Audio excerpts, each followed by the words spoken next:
हे सत्य शिव सुंदरम हे सत्य शिव सुंदरम हे सत्य शिव सुंदरम हे सत्य शिव सुंदरम सत्यम शिवम सुंदरम सत्यम शिवम सुंदरम सत्यम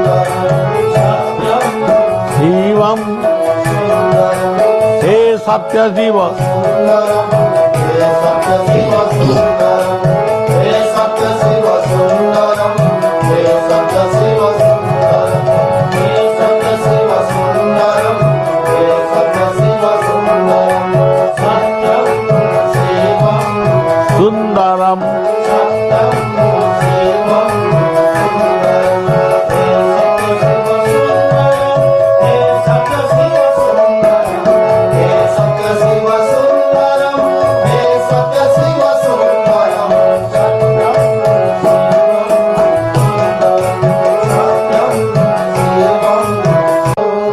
हरि ओम नमः शिवाय।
सबू भीतर अच्छी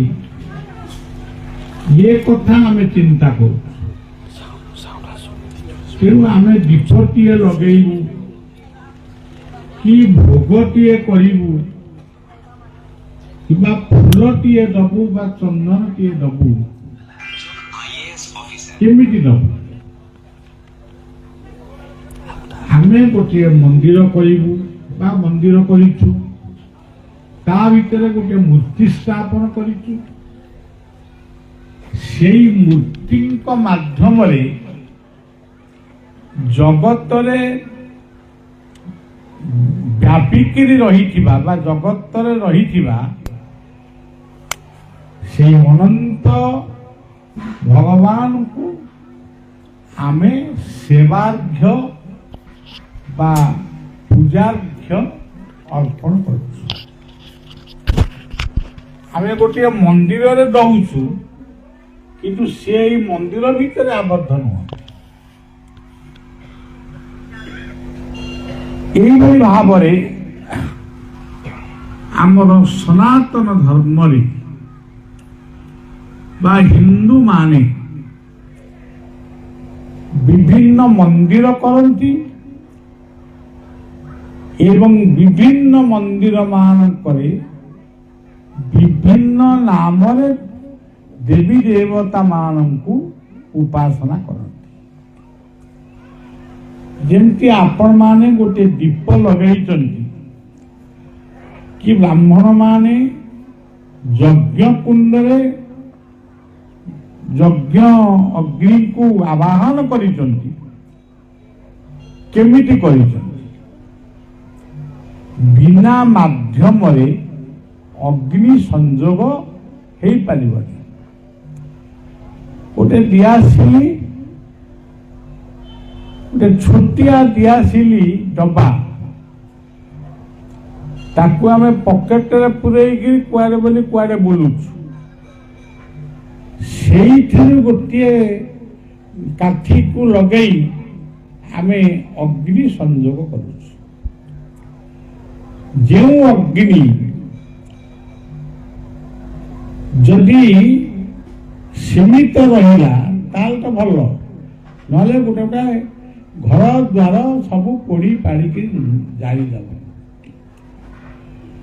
ତେଣୁ ବିନା ମାଧ୍ୟମରେ ଆମେ ଅଗ୍ନିକୁ ଧରିପାରିବୁନି, ବିନା ମାଧ୍ୟମରେ ପାଣିକି ମଧ୍ୟ ଧରିପାରିବୁ ନାହିଁ।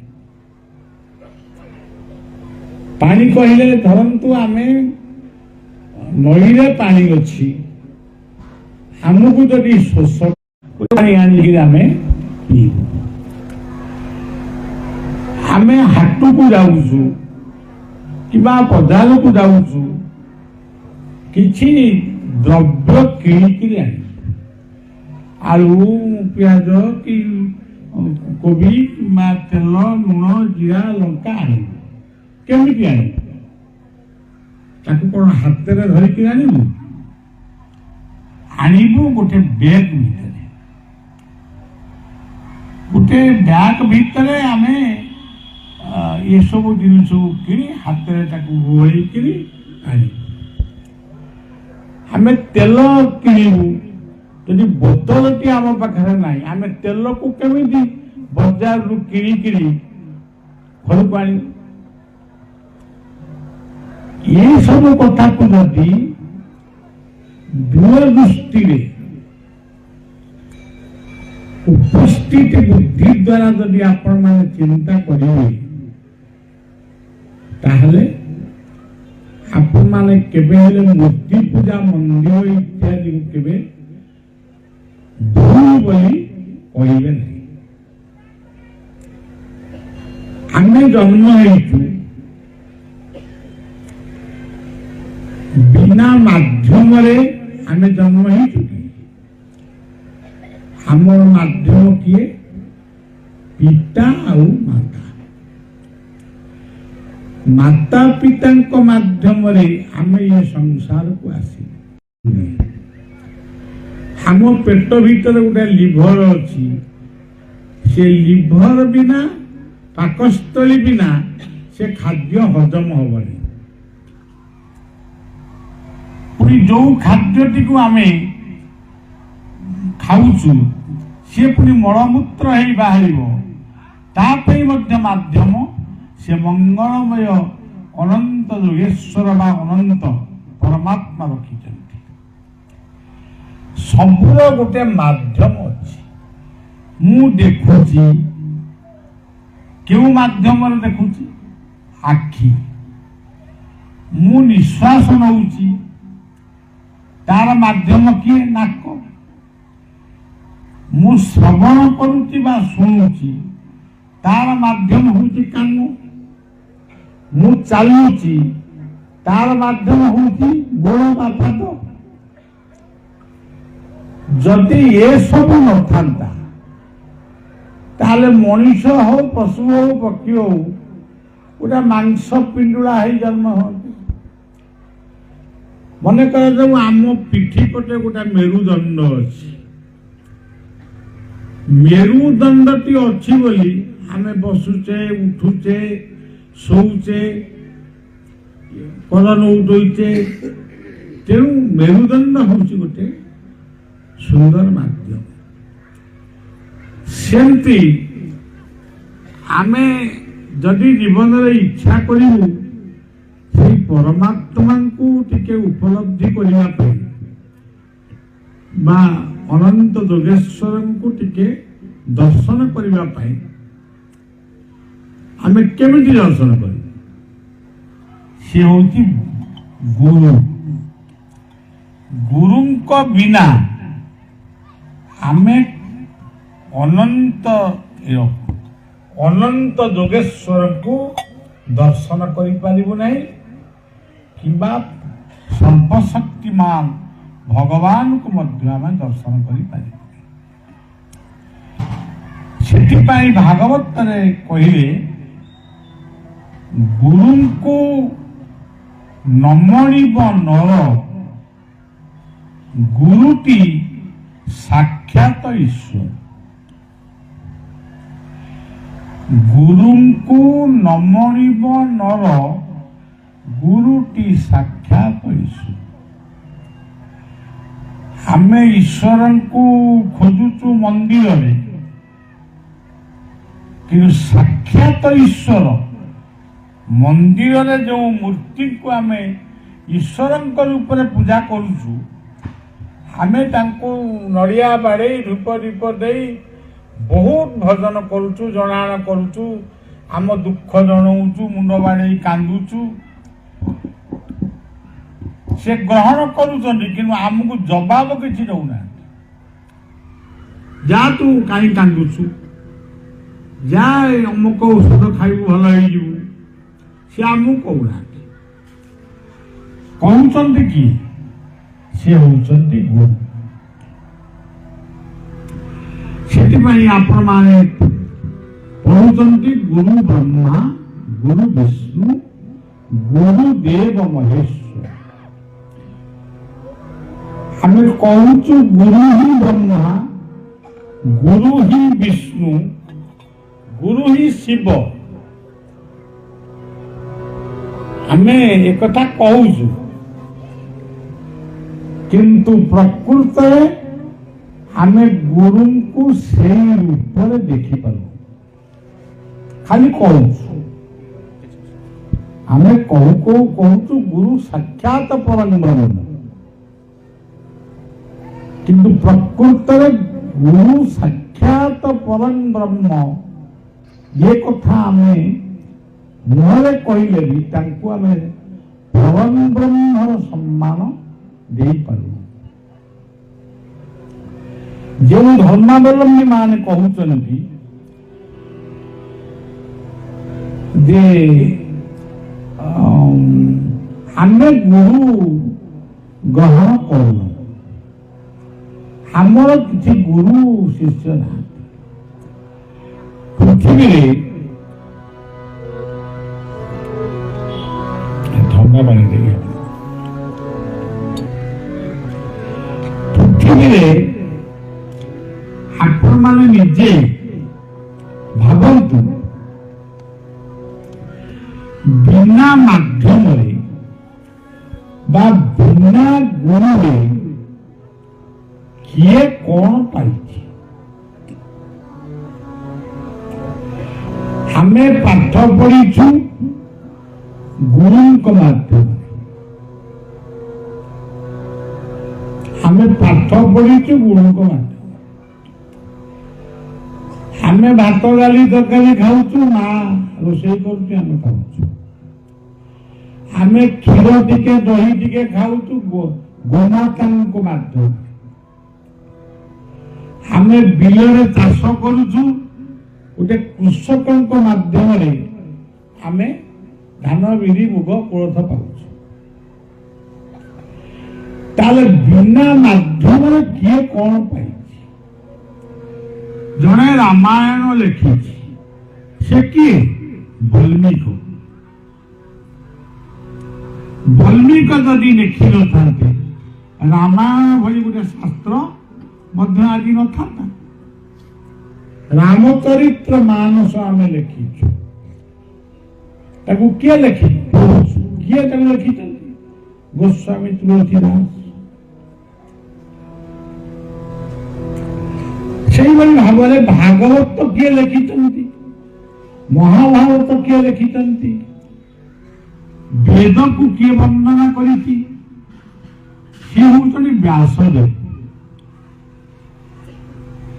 ଆମକୁ ପ୍ରଥମେ ଭାଗବତ ବୁଝେଇଥିଲା କିଏ? ସିଏ ହଉଛନ୍ତି ଶୁକଦେବ। ତେଣୁ ଆମେ ସନାତନ ଧର୍ମର ବ୍ୟକ୍ତିମାନେ କେବଳ ଗୁରୁ ତାଙ୍କରି ଦରକାର, ଆଉ କାହାର ଦରକାର ନାହିଁ। ଯଦି ଦରକାର ନାହିଁ, ଆମେ ଯଦି କହିବା ଇସଲାମ ଧର୍ମ କିଏ ସୃଷ୍ଟି କଲେ?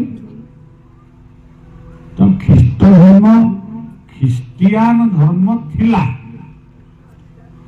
କଣ ଦରକାର ପଡ଼ିଲା ପୁଣି ଇସଲାମ ଧର୍ମ ସୃଷ୍ଟି ହେଲା? ତାକୁ ସୃଷ୍ଟି କଲା କିଏ? ମହମ୍ମଦ।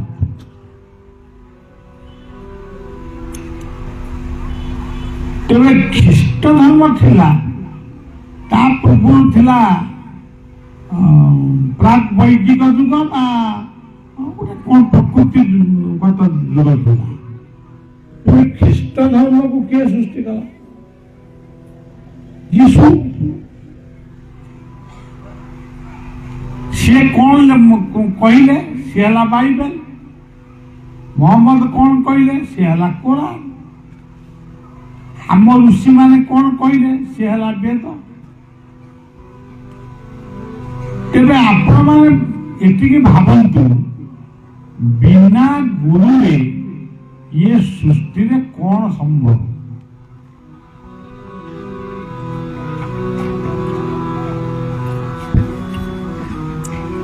ଆପଣମାନେ ଆମର এই ପବିତ୍ର ଅଞ୍ଚଳଟି ହଉଛି ଆଦିବାସୀ ବହୁଳ ଅଞ୍ଚଳ। এই ଆଦିବାସୀ ମାନେ ହଉଛନ୍ତି ମାନେ ପୃଥିବୀର ମୂଳ ଅଧିବାସୀ। ଏ ଯୋଉ ଶିବଲିଙ୍ଗ ଆପଣ ପୂଜା କରୁଛନ୍ତି, ଇଏ ଶିବଲିଙ୍ଗ କାହିଁକି ପୂଜା? ଗୋଟେ ମୂର୍ତ୍ତି କରିଦେଇଥାନ୍ତେ। ସେଠି ମୂର୍ତ୍ତି କିଛି ନାହିଁ।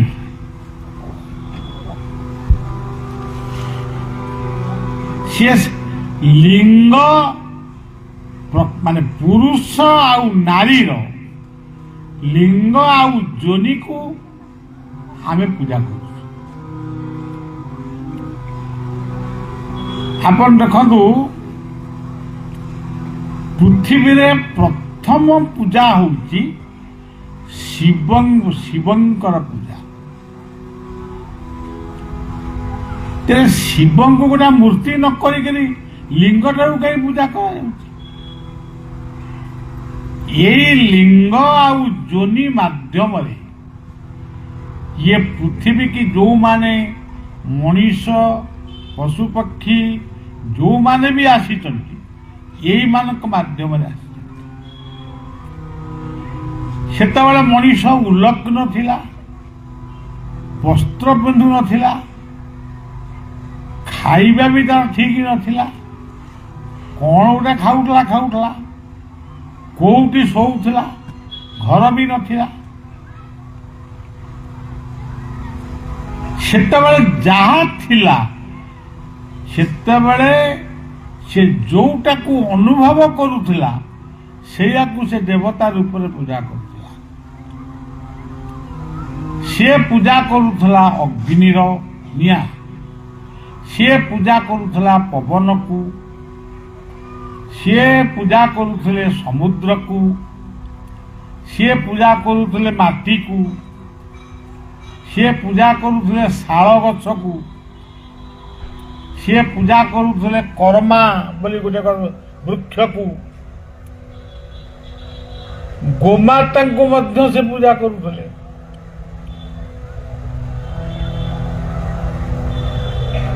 ଏବଂ ସେ ପୂଜା କରୁଥିଲେ ପୁରୁଷ ଓ ନାରୀ ଉଭୟଙ୍କୁ ଏକ କରି ସେ ଲିଙ୍ଗ ଯୋନିକୁ ପୂଜା କରୁଥିଲେ। ତେଣୁ ଇଏ ଶିବ ହଉଛନ୍ତି ଉଲଗ୍ନ ଦେବତା, ତାଙ୍କର ବସ୍ତ୍ର ନାହିଁ। ଆମେ ହୁଏତ ଆଜିକାଲି ବସ୍ତ୍ର ସବୁ ଦଉଛୁ, ତାଙ୍କର ବସ୍ତ୍ରର ଆବଶ୍ୟକ ନାହିଁ। ତାଙ୍କର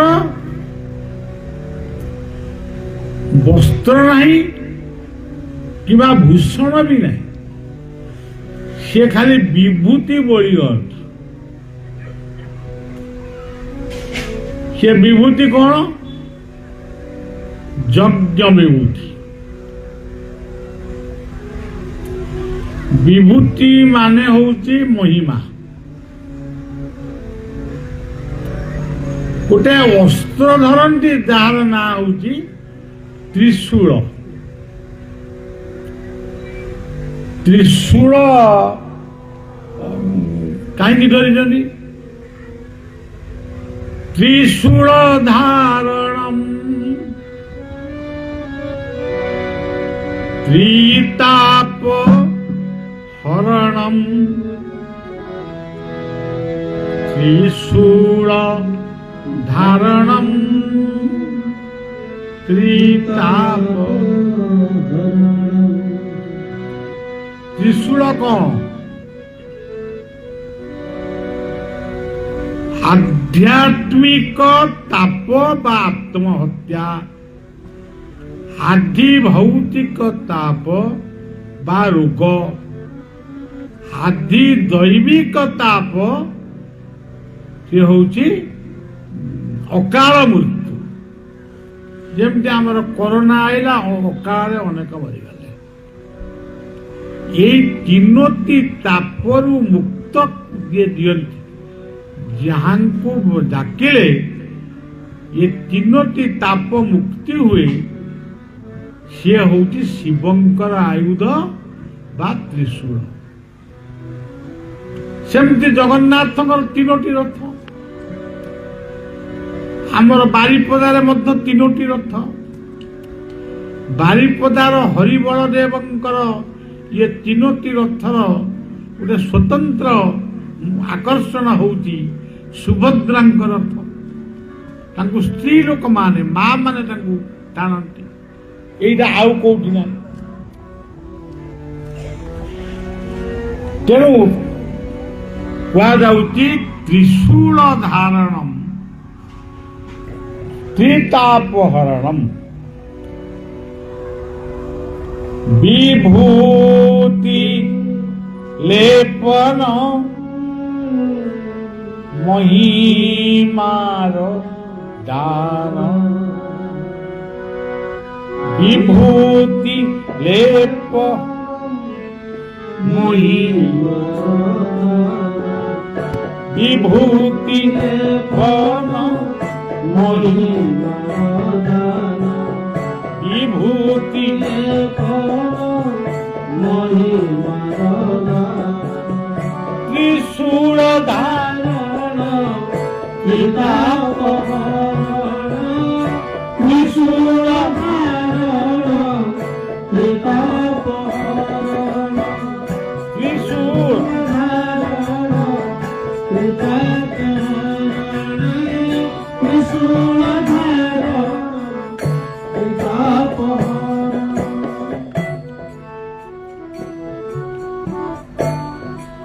ସେ ତାଙ୍କୁ ଯିଏ ଓମ୍ ନମଃ ଶିବାୟ ତାଙ୍କ ମନ୍ତ୍ର ବେଶୀ ଗୁଡ଼ାଏ ନାହିଁ, ଖାଲି ଓମ୍ ନମ ଶିବାୟ ଏତିକି କହିଦେଲେ ସେ ଭାରି ଖୁସି। ଓମ୍ ନମ ଶିବାୟ।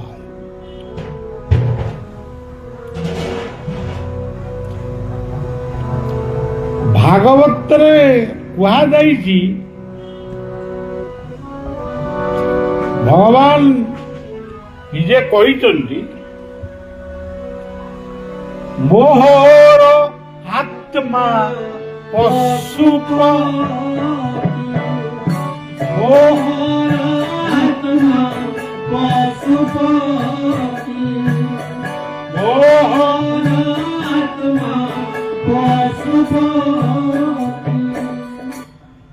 ସେ ନିଜେ କହିଛନ୍ତି, ଭଗବାନ କହୁଛନ୍ତି ମୋର ଆତ୍ମା ହଉଛନ୍ତି ପଶୁପତି।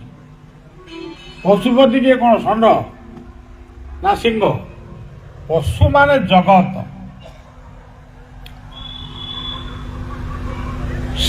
ଶିବଙ୍କର ଯୋଉ ନାଁଟି ପଶୁପତି, ନେପାଳରେ ସେ ପଶୁପତି ରୂପରେ ପୂଜା ପାଉଛନ୍ତି।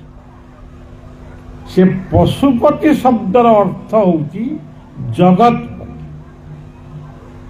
ବାରାଣାସୀରେ ସେ ବିଶ୍ୱପତି ରୂପରେ ପୂଜା ପାଉଛନ୍ତି। ସମଗ୍ର ବିଶ୍ୱର ସେ ପତି।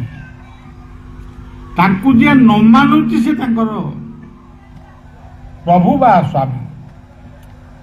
ବାପର 5ଟି ପୁଅ ଅଛନ୍ତି କି 3ଟି ପୁଅ ଅଛନ୍ତି, ଗୋଟିଏ ପୁଅ ଭାରି ଭଲ ପାଉଛି ବାପାଙ୍କୁ କି ମା, ଆଉ ଗୋଟିଏ ପୁଅ ମଦ୍ୟ ଫଦ୍ୟ ଖାଇକି ଗଡୁଛି, ଆଉ ଗୋଟିଏ ପୁଅ ବି ବାପା ମାଙ୍କୁ ଆସିକି ଛେଚୁଛି। ଏମିତି ଆମ ସମାଜରେ ଦେଖାଯାଉଛି। କିନ୍ତୁ ଯିଏ ବାପା ଆଉ ଯିଏ ମା, ସେ 3 ପୁଅଙ୍କୁ ପୁଅ ବୋଲି ଭାବୁ ରାଗୁଛନ୍ତି, ବିରକ୍ତ ହଉଛନ୍ତି, କିନ୍ତୁ ପୁଅ ଝିଅଙ୍କ ପ୍ରତି ତାଙ୍କର ଶ୍ରଦ୍ଧା ସମାନ। ସେଇଭଳି ବିଶ୍ୱରେ ତାଙ୍କୁ ଯିଏ ମାନୁଛି ସେ ତାଙ୍କ ପାଇଁ ବିଶ୍ୱପତି, ଯିଏ ନ ମାନୁଛି ତାଙ୍କ ପାଇଁ ମଧ୍ୟ ସେ ବିଶ୍ୱପତି। ଆମର ଦେଖିବେ ପୁରୀରେ ପୂଜା ପାଉଛନ୍ତି ସେଇ ଶିବ, ତାଙ୍କ ନାଁ ହଉଛି ଲୋକନାଥ। ଲୋକ କହିଲେ କଣ ଖାଲି ମଣିଷ? ସର୍ବଲୋକୈକନାଥ। ସ୍ୱର୍ଗ ମଧ୍ୟ ପାତାଳ ଆପଣମାନେ ଯାହା ଜାଣିଛନ୍ତି, ସବୁ ଲୋକର ନାଥ ହଉଛନ୍ତି ଶିବ। ସୂର୍ଯ୍ୟଙ୍କର ଗୋଟିଏ ନାଁ ହଉଛି ରୁଦ୍ର। ସୂର୍ଯ୍ୟଙ୍କର ତାପକୁ କୁହାଯାଏ ରୁଦ୍ର। ଶିବଙ୍କର ଗୋଟିଏ ନାଁ ହଉଛି ମହାକାଳ। ଏଇଭଳି ଭାବରେ ଶିବ ହଉଛନ୍ତି ମଙ୍ଗଳମୟ।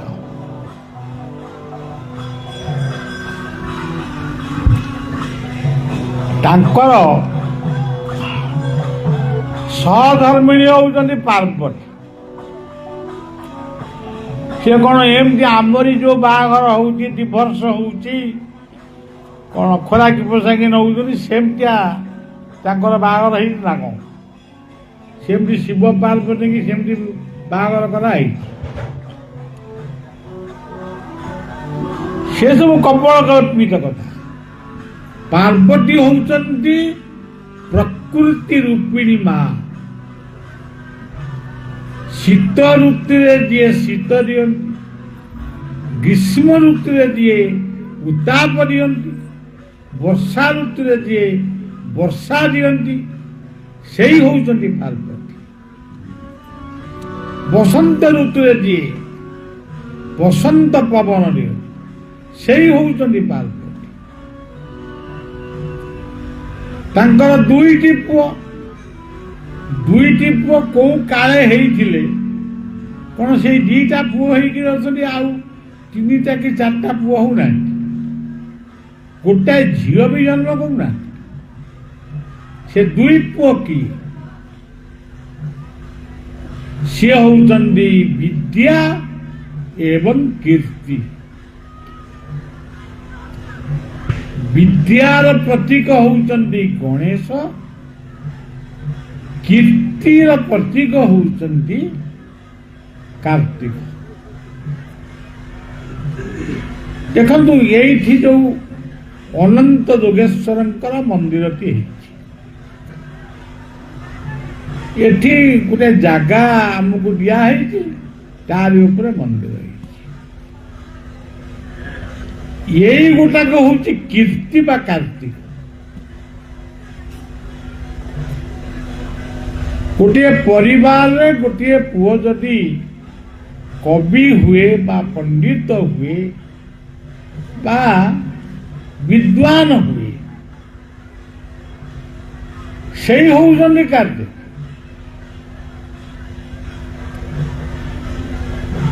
कार्तिकन को कहा जाए सेनापति, सेमती गणेश को कहा जाए विद्या। ये मंदिरटा जो गोटे डिजाइन रे मत जदि किए कहे आपण मैंने कहे बाबा आपण गोटे मंदिर कर हम कह हाँ कहवा मु कौन करणी धरी जानी ना इटा बसई जानी ना सीमेंट गोड़े जानी से मोर को गणी गणी गोटे मंदिर करी मु गोटे राजमिस्त्री की डाकिबी ना सी प्लान देवे कि जड़े इंजीनियर प्लान देवे आम मंदिर ये होउचंती आम परिवार गणेश कार्तिक। जेउठी विद्या रही जेउठी कीर्ति अच्छी जो परिवार निशामादक मुक्त जो परिवार रे कर्म अच्छी ज्ञान अच्छी सेठी अन्न अच्छी व्यंजन अच्छी प्रशंसा भी अच्छी सबु किछि अच्छी जो ये सबू नहीं सेठी किछि नहीं। तेणु ये पूजा पाउचंती से अनंत योगेश्वर रूप में। अनंत होउचंती सप्तफणी नाग सातुटा पुर अच्छी गायत्री देखाई भू भुव स्व मह जन तप सत्य। आपण कहे ये साप एटा पितल तैयारी जड़े जगबंधु रथ बोली जड़े युवक थिले अनंत योगेश्वर मस्तक जो सप्तफणी नाग दिया से जगबंधु रथ ये साप को देते से आज संसार ना देइथिले बोली आज ताको कथा ठीक कुआ ये जमी जो जमी रे आमे बइचे ताको किए देइथिले जे देइथिले से भी आउ ना ताको परिवार अछि शिरीष साहू देइचंती बोली ताको कथा आमे कहि ये मंदिर किए करिचंती ये मंदिर ये करंतु मूल लोकटी किए सी भी आउ ना कि कीर्ति अच्छी गोपाल गिरी सरस्वती हेम्ब्रम जी की प्रथम मंत्री थे ये अंचल विधायिका थे। तेणु लिभि लिभि आसे जीवन प्रदीप सॉरी सॉरी आसे आयु विदाय ये की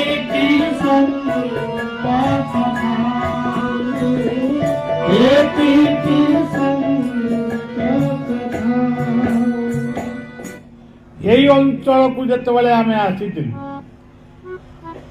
ସେତେବେଳେ ଏଇଠୁ ଦାମୋଦରପୁର ଛକକୁ ଯିବା ପାଇଁ ଗୋଟେ ଜିପରେ ମତେ ମାନେ ମୋ ପାଇଁ ଗୋଟେ ଜିପ୍ ଅଣା ହେଇଥିଲା। ସେ ଜିପରେ ମୁଁ ବସିଲା ବେଳକୁ ମତେ ଲାଗୁଥାଏ ମୁଁ ଗୋଟେ କୋଉଠି ଜିପ୍ ସହ କୋଉ ଗଡିକିରି ପଡେ। 1.5 ଘଣ୍ଟା ନା 2 ଘଣ୍ଟା ଲାଗିଲା ଦାମୋଦରପୁର ଛକ। ଆଜି କଣ ହେଇଛି?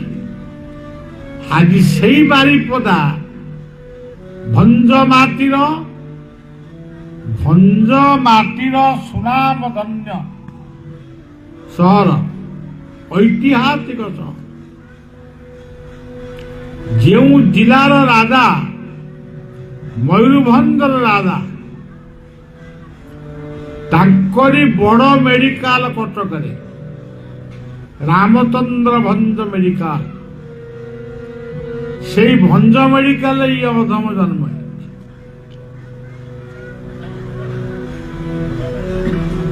ଯେତେବେଳେ ରେଳ ନଥିଲା କୋଉ ରାଜାଙ୍କର? ଏଇ ରାଜାଙ୍କର ଥିଲା।